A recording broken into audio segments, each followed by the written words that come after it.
గలం మీది. Royals news కి స్వాగతం. దాంట్లో సంశయం ఏముంది? 100% టీడీపీ మా టార్గెట్.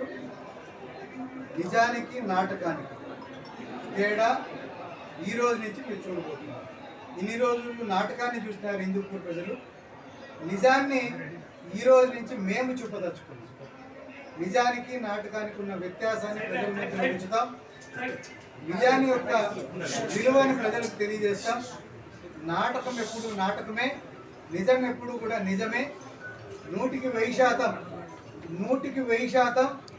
తెలుగుదేశాన్ని హిందూపూర్లో ఏమాత్రం కూడా ఉనికిని కూడా లేకుండా చేస్తాననేసి ఈ సందర్భంగా మీకు తెలియజేస్తాను.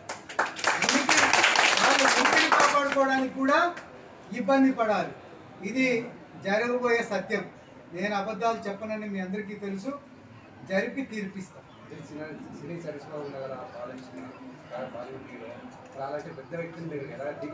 చరిష్మా అనేది కౌంటే కాదు. ప్రజలు ఆ మైండ్ సెట్లో నుంచి ఎప్పుడో బయటకు వచ్చేసినారు.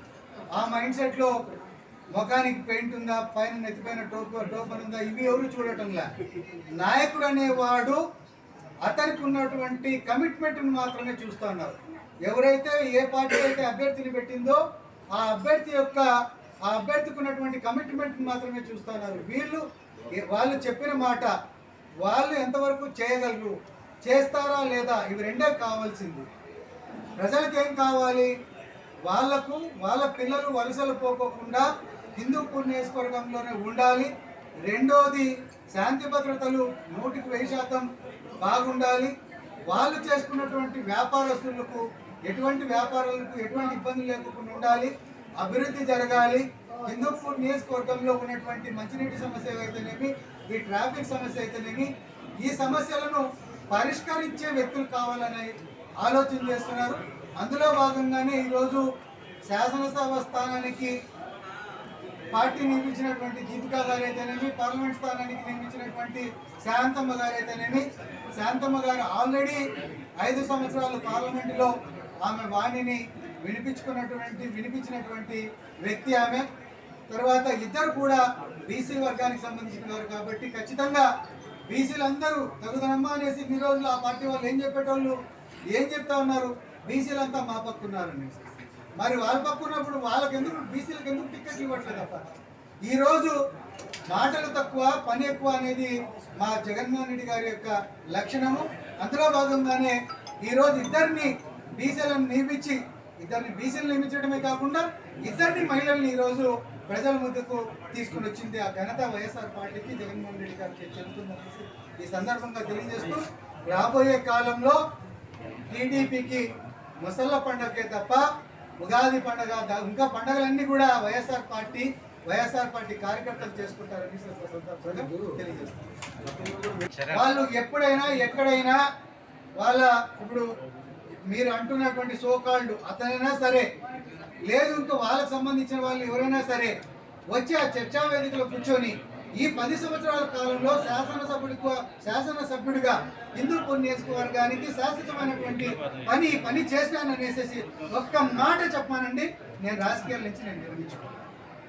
మీకు లైవ్ ఎగ్జాంపుల్ ఒకటి చెప్తాను.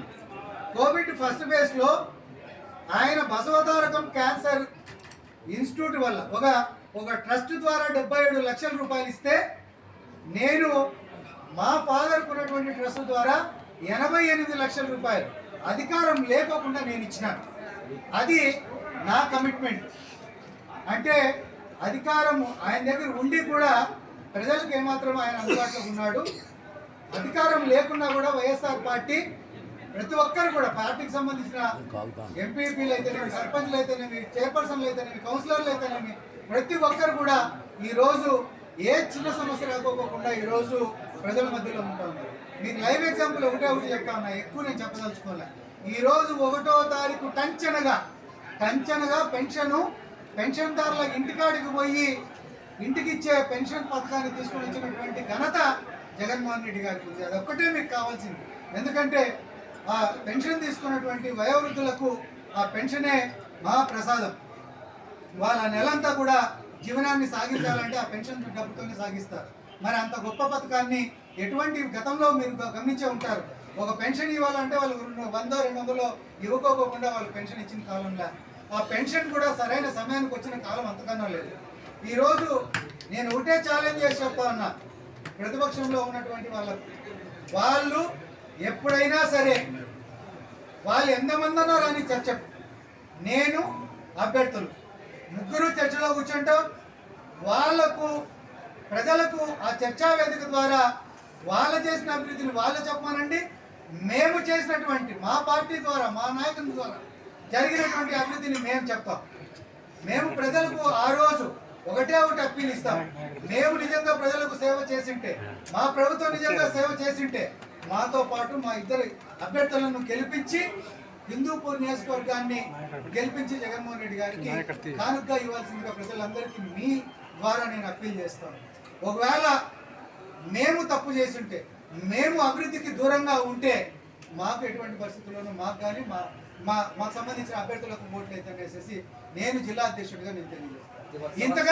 ఇంతకన్నా ఓపెన్ ఛాలెంజ్ ఒక ప్రతిపక్షానికి ఇంకేం కావాలి? వాళ్ళకు నిజంగా ఆ శక్తి, వాళ్ళకు అభివృద్ధి చేసినామనే ధీమా, ఆ గట్ ఫీలింగ్స్ వాళ్ళకుంటే చర్చా వేదికకు ఎప్పుడైనా సరే వాళ్ళు రావచ్చు. దానికి సరైన సమాధానాలు ఎంపీ అభ్యర్థి శాంతమ్మ గారు, శాసనసభ అభ్యర్థి దీపికా గారితో పాటు నేను కూడా ఉంటాను. ముగ్గురు కలిసి వారికి మేం చేసిన అభివృద్ధి ఏమి, వాళ్ళు చేయలేనటువంటి పనులు ఏమనేది మీకు తెలియజేస్తాం.